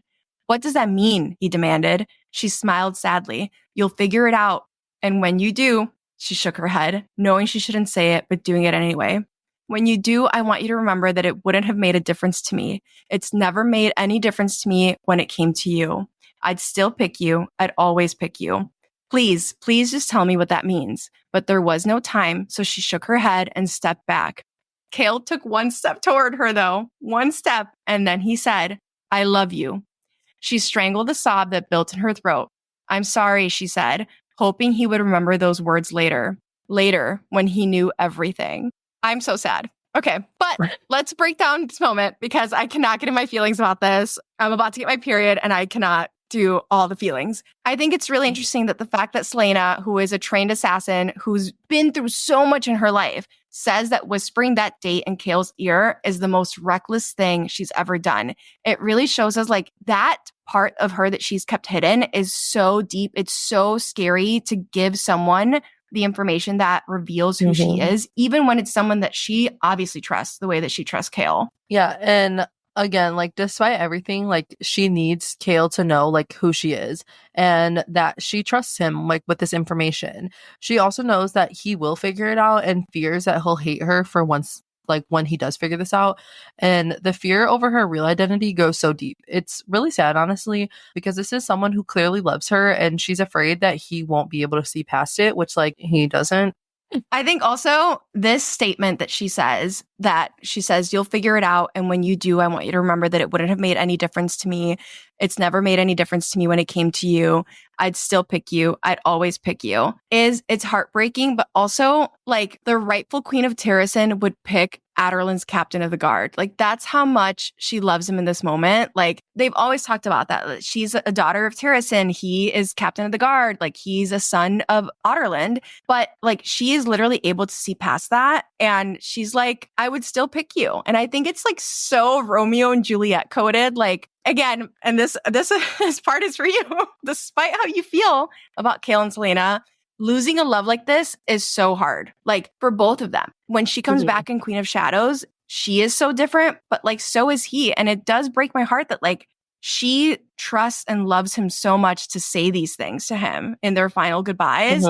And they still lose this love, you know? And Kale says, I love you, which he's been trying to say to her for a few chapters now. And Selena just can't say it back. She just apologizes and hopes that he remembers he loves her when he figures out that she is Aelin Galathynius. The edits of these two to the Gracie Abrams song, I Love You, I'm Sorry, have sent me into an absolute spiral. I need everyone to stop making them because they're making me cry. Do you know that song? It's like, I can't sing. Actually, I'm tone deaf, so I'm not going to do that on this podcast, but it's like the words are literally like, I love you, I'm sorry, which is exactly what they say to each other here. So. Oh. So cute. Anyways. one of us is chronically online and it's me. So what did Selena whisper in Kale's ear? Question mark.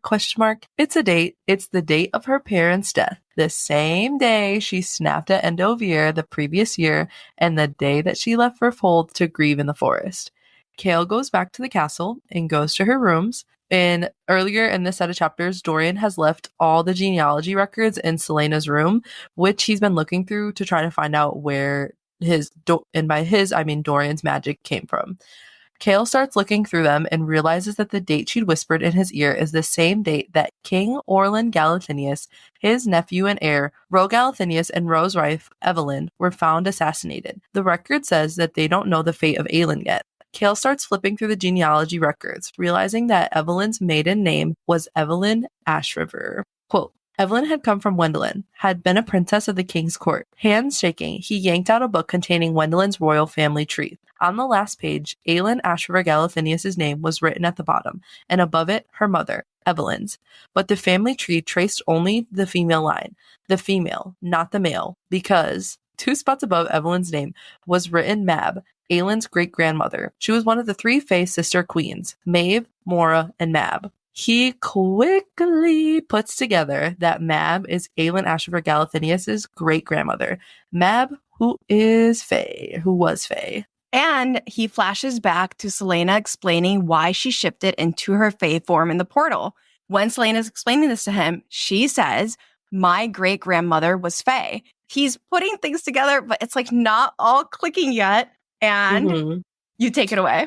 Thank you. I have been waiting for so long to talk about this. So buckle up, buttercups. Kale finds another chronicle, which seems to confirm that Aelin Galathynius died the day after her parents. The chronicle says that her body was possibly thrown in a river. More pieces fall into place when he realizes that Selena has told him that a Robin has found her half dead and frozen on a riverbank. But then we get the final piece of the puzzle, a poem scribbled at the top of the Ashriver family tree. And we just have to read this in its entirety because, God, it's so good. I might tear up when I read this because I tear up every single time. Ashriver eyes, the fairest eyes from legends old, of brightest blues ringed with gold, bright blue eyes ringed with gold. A strangled cry came out of him. How many times had he looked into those eyes? How many times had he seen her avert her gaze? That one bit of proof she couldn't hide from the king. Selena Sardathian wasn't in league with Aelin Ashriver Galathinius. Selena Sardathian was Aelin Ashriver Galathinius, heir to the throne and rightful queen of Terrasen. Selena was Aelin Galathinius, the greatest living threat to Otterlin, the one person who could raise an army capable of standing against the king.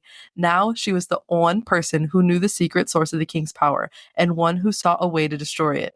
And he had just sent her into the arms of her strongest potential allies, to the homeland of her mother, the kingdom of her cousins, and the domain of her aunt, Queen Maeve of the Fae. Selena was the lost queen of Terrasen. Chaol sank to his knees.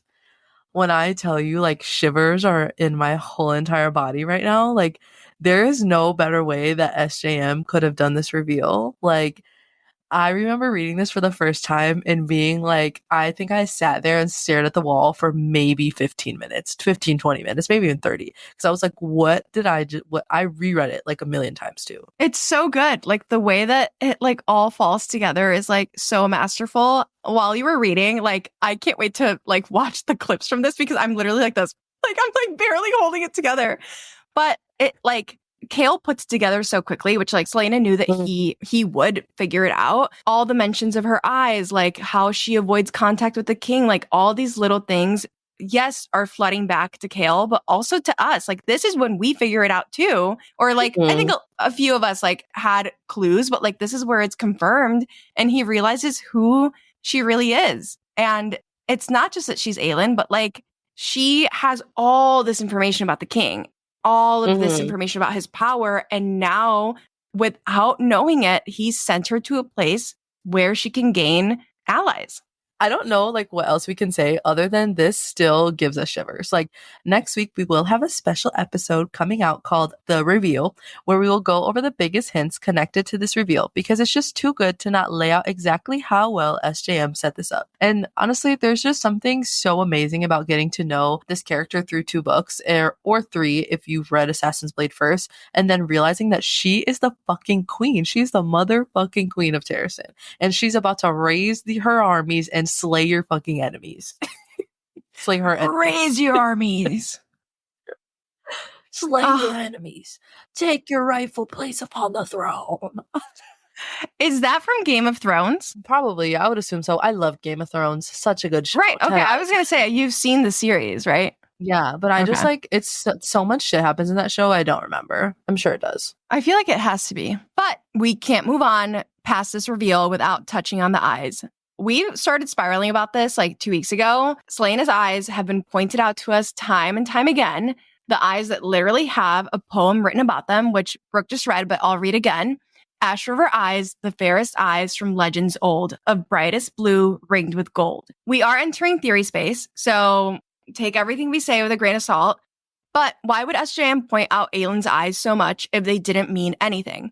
In Heir of Fire, we meet Manon Blackbeak, who has gold eyes. When Manon's grandmother sees that baby Manon has fully gold eyes, she immediately declares Manon her heir, skipping over Manon's mom and anyone else who, like, technically should have been the heir apparent. The witches are half Fae, half Valg. We later learn that gold eyes are connected to Valg kings because Erewhon has gold eyes, and the Blackbeaks value gold flecked eyes because it signals that connection to Valg royalty. So maybe Manon's pure gold eyes are a result of being related to Valg and Fae royalty, and maybe that Fae royalty is the Ashriver line. Like, again, we're in theory space right now. Like, we're just trying to track this gold eye stuff. As far as we know, the Ashriver line has no Valg or witch ancestors. But when Aelin and Manon start crossing paths in Queen of Shadows, they both talk about like feeling a tug, feeling a thread that pulls them together. So could this be the connection? Why make such a big deal about the fact that the Ashriver line has a ring of gold in the eyes, and then show us that gold eyes are connected to the Valg if it doesn't mean anything? It also ties right into the conversation about good and evil that is so present in the Maasverse. Both Aelin and Manon end up being what we would consider good characters, and they do end up defeating the evils together. We looked it up, and as far as we can tell, SJM has never addressed this, and she probably never will, but what a fantastic statement it would make about the true nature of evil if one of the most beloved characters in the Maasverse was somehow revealed to be part Valg. Like, it just And haunts me that she has a ring of gold. we have talked about this before. We both kind of have like our own things, and Cammy's like thing is names. My thing is eyes. I'm like, the eyes are like the eye of the beholder. Like, it gives so much away, I feel like. So we will definitely be having hopefully a mini-sode about eyes at some point. Oh, we will. Because it's not just like actual physical eyeballs. It's also like the eye symbolism is all over this series. The eye of Elena, the eye in Damaris, the eye riddles. Like, it's fucking everywhere. Which is why it haunts us that Aelin has gold in her eyes, which like is tied to Valg royalty. Like, what's it mean? Doesn't mean anything. Sorry. Tell us, Sarah. Tell us. And lastly, let's briefly touch on the title of Part 2 of Crown of Midnight, which is The Queen's Arrow. We waited until we were done with this section to touch on this. From here on out, with the exception of Assassin's Blade, all of the books in the series are split into sections. So why is Part 2 titled The Queen's Arrow? Kale is actually the one who puts this together for us. Quote, 2 spots above Evelyn's name was written Mab, Aelin's great-grandmother. She was one of the 3 Fae sister queens, Maeve, Mora, and Mab. Mab, the youngest, the fairest, who, when she died, had been made into a goddess known to them as Deanna, Lady of the Hunt. The memory hit him like a brick to the face. That Yumas morning when Selena had looked so uncomfortable to be receiving the golden arrow of Deanna, the arrow of Mab. In Throne of Glass, Selena receives a golden arrow as a blessing during the U.S. service. The golden arrow represents Mab, who is now known as Deanna, Lady of the Hunt. And as Kale is putting together the clues of Selena's heritage, he realizes she essentially received Queen Mab's arrow, her great-grandmother's arrow. This scratches a part of my brain that I cannot explain to you. The fact that the Part 2, where we learn who she is titled The Queen's Arrow, and it all ties back to this one moment. Like, it's so good. But, like, it symbolizes Selena's heritage, her true identity as Aelin Ashriver Galathinius. Like, there's so many threads to this whole reveal, to like finding out who she is. And this is just like, again, it's just a testament to like how perfectly woven this entire story is. Because like, honestly, I don't know. Sometimes I will spiral over like where a comma is placed, like what that means. But sometimes things like this go like right over my head. Like when I was reading Crown of Midnight the first time, I'm like, oh, Part 2 is called The Queen's Arrow. Great. I don't care. Like, you just keep going. But then like in hindsight, it's just like, oh, it's so good. And again, because we have to do some theorizing, the arrow is gold, just like the ring of gold in Selena's eyes that give away her Ashriver ancestry. So full circle. And next, we have our favorite moments. These are moments in this set of chapters that we just loved. So much happens in these chapters that it's really hard to choose a specific moment. But I think my favorite one happens as Selena starts putting together exactly what Nehemia hoped to accomplish in Rifthold. Selena thinks that was why Nehemia couldn't leave. She realized why she'd opted to stay here instead of returning to Eelway, to fight for the one thing that was more important than the fate of her country, the fate of the world, of other worlds too. This to me is everything. I know these are fictional characters, which like Brooke and I do not act like they were fictional characters, but I think this is so beautiful and important, especially when we look at our future, like as a human species. Like, so many of these lessons are really important, just like in the concept of humanity. It's hard to look outside ourselves. It's hard to look outside of our own experiences, even just like the countries that we live in. But it is just such a reminder that there's so much more at stake always, and that like all of our futures are interconnected in some way, regardless of where we are. Nehemia would have done anything for her country. Yes, but most of all, Nehemia would have done anything for the world, and worlds that she didn't even know existed. Like, what she was hoping that her sacrifice would bring is like saving everyone.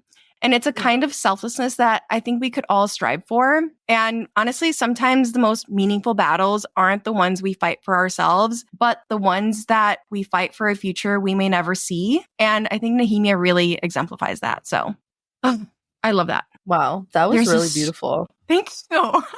You could tell that you're an English major, because that was like, you were about to move me to tears over here.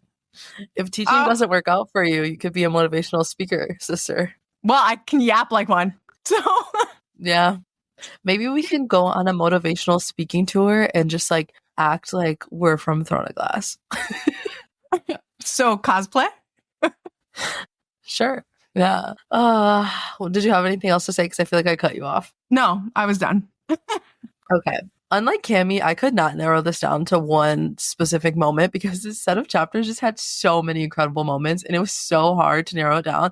So I'm going to give you my top 3 moments. First, there's this hilarious little moment when Kale and Selena are waiting to see the healer, and Dorian describes it as, quote, when it was time to decide who should be next. The glaring contest between Kale and Selena was one for the ages. I think it's just such a funny interaction between the two of them, and I love that we're starting to see like bits of their friendship start to pick back up. And it's like this small little lighthearted moment that makes their dynamic enjoyable to like watch farther down the line after Queen of Shadows. But anyways, my second favorite moment is one that really had me holding back tears, and let me read it to you. Her throat tightened and she squeezed his hand. Nehemia had dreamed of a court that could change the world, a court where loyalty and honor were more valued than blind obedience and power.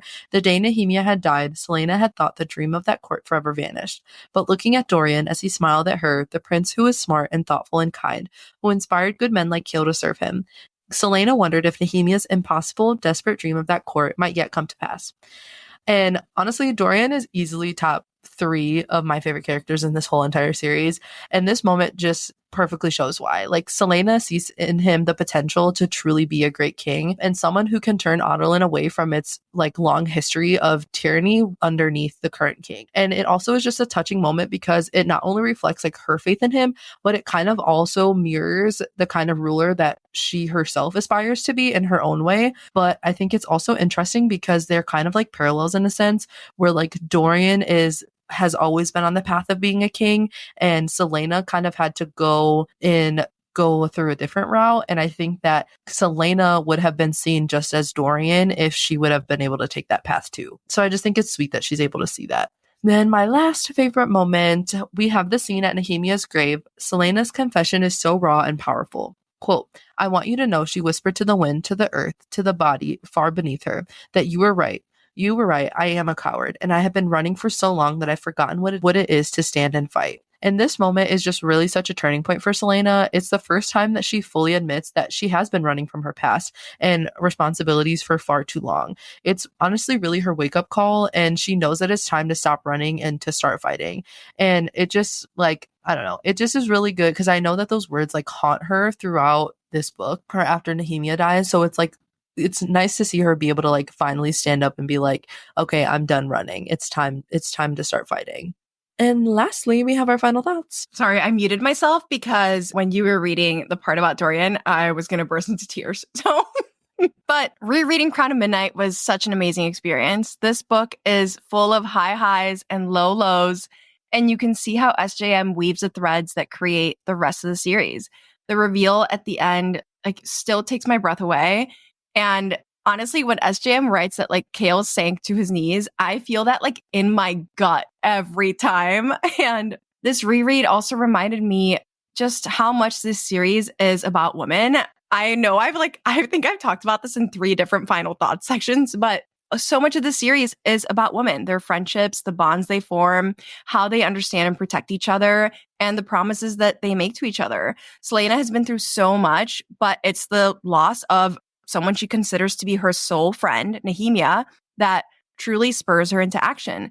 Even at the end of Kingdom of Ash, Aelin is still honoring that promise. She writes to Nehemia's parents, vowing to create a future as brilliant as Nehemia dreamed it could be. And I just think that's the power of female friendship. But also it's not just about female friendships. The relationship between Kale, Dorian, and Selena gets so messy in this book. But at their core, they're really like just 3 people who love each other and want to protect each other. And as we know, they'll face so many ups and downs in the next, what book are we in? 2? So in the next 6 books. But it is like their shared commitment to fighting for a better world that is stronger than anything they go through. And their friendship like survives all of this. I love these characters so much. I think obviously we both do. We talk about them like they're real. And honestly, maybe it is like a little sappy, but I truly believe that friendships can save the world. And when I first read Crown of Midnight, I did give it 5 stars, and I would absolutely give it 5 stars again. So again, like you're just writing beautiful things today. I'm so proud of you, girl. Thank you. Oh, well, you're welcome. So rereading Throne of Glass was such a joy, but Crown of Midnight, that was entirely a different level of fun. This book is where I truly fell in love with this series, and reading it again reminded me exactly why I fell in love with this series and why we have a fucking podcast on this now. So many complex and pivotal moments happen in this book that set the stage for the rest of the series. From meeting Baba Yellowlegs, learning more about the word keys, Nehemia's death, Selena opening the portal, to finally discovering that Selena is Aelin is just truly it couldn't have been any more beautifully written. And on this reread, there were so many moments where I teared up knowing the full context of the series. Because I feel like when you read it the first time, it's it doesn't hit as hard when you don't know everything that has to be sacrificed later on. And my favorite part of the entire book, besides the big reveal, is watching Dorian and Selena's friendship truly blossom. I think it's really nice that their relationship is filled with so many parallels, and I can't help but see them as beautifully contrasting opposites, kind of like how I talked about earlier. And I'm going to kind of go into a little bit deeper into this because I think I fucked up earlier. But Aelin is a queen through and through, but she had to overcome her past and rediscover herself in order to fully embrace that role. Whereas on the other hand, Dorian has always been the heir to the throne. He's never had to forget who he was or fight to reclaim his identity. And I think that difference in their journeys is what makes their friendship so compelling to watch as it continues to grow. They're essentially the same person, literally just in different fonts, and their paths may have been wildly different, but their shared strength and resilience makes their connection so special, which again is one of my favorite parts about this whole series. But when I first read this book, I gave it a 4 stars, but after the reread, I would definitely give it a 5-star rating. I know. I didn't know, it was only the second book that I had ever physically read, and I was like, this is good, but I feel like this is going to get better. So I rated it in that context, but now going back, it was a 5-star read for me. So we listen and we don't judge. Yeah, we do listen and we don't judge. You're right.